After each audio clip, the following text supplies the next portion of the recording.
Alors, Romain Fabre, bonjour. Bonjour. On a là ta maquette de décor de Tom à la ferme, le texte de Michel-Marc Bouchard, qui sera mis en scène par Claude Poisson. Comment ça se passe, la médiation entre ce que le metteur en scène souhaite comme espace scénique, c'est-à-dire le cadre dans lequel il veut raconter cette histoire, et le scénographe qui, lui, a un métier, un savoir? La façon dont on travaille, c'est qu'on se rencontre, rarement plus d'une heure, et je viens avec une maquette. Celle-ci, je ne les compte plus depuis un moment, mais c'est probablement plus de la 15e. On est au-delà de 15. OK. Mais ce sont souvent des maquettes d'études. Oui, donc des croquis. Oui, mais c'est toujours en 3D. Oui, alors des fois, on les déchire, on les décolle, puis on arrange quelque chose un peu vite fait.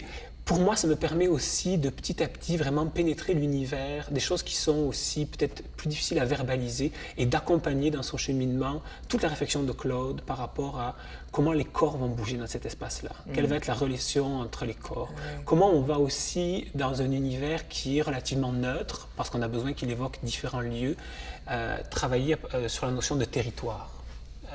Peut-être associer des trajectoires ou des zones à certains personnages ou des façons de bouger, un rapport à l'espace qui est différent. Le personnage de la mère est peut-être un peu plus contenu dans l'espace. Le personnage de Francis est plus violent, il va faire bouger cet espace-là. Donc, moi, ça me permet d'accompagner comme ça ce cheminement et les personnages qui vont petit à petit prendre corps.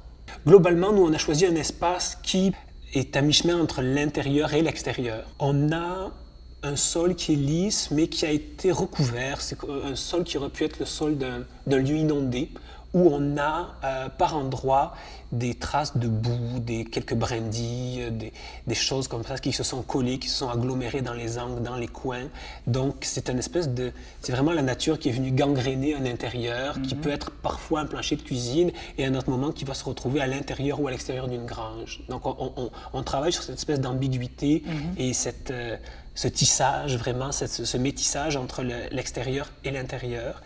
La cuisine, elle, est un élément donc, qui est beaucoup plus vertical. Il y a une référence mystique. Ici, on aura une statue probablement d'un Christ dans le coin supérieur ici. D'une part parce que c'est l'univers de la mer. C'est un personnage qui va vraiment colorer de son regard chrétien, de son regard mystique, toute la pièce. Le mur de Pruche, au fond, qui lui donc est vraiment l'évocation d'un mur de grange qu'on imagine tantôt intérieur, tantôt extérieur, dépendamment des éclairages et de ce qui s'y passe. Merci, Romain. Merci à toi.